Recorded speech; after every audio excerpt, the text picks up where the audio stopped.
Okay. Ito po. Sister Irene. Babaptize ka namin sa pangalan ng Panginoong Jesus. Tinanggap mo siya, pinagsisihan ng pinagalanan. Ang bautismo ay kagaya ng kamatayan ng Panginoon. Siya ay niliping at siya po ay nabuhay ng muli. So, Sister Irene, babaptize ka namin sa pangalan ng Jesus. Irene, pinabaptize kita with the Christ in the name of Jesus.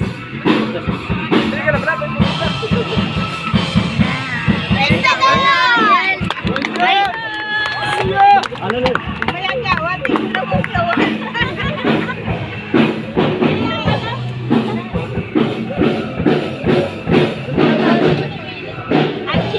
Angela.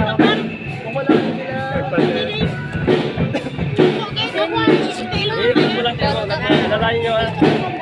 Angela, kaya nananampalataya tayo sa Panginoon na siya'y namatay, nabuhay na muli. Tinanggap mo siya, pinagsisihan na yung kasalanan. Ngayon, babautismo ka namin sa pangalan ng Jesus. Okay. Baptize you in Jesus' name.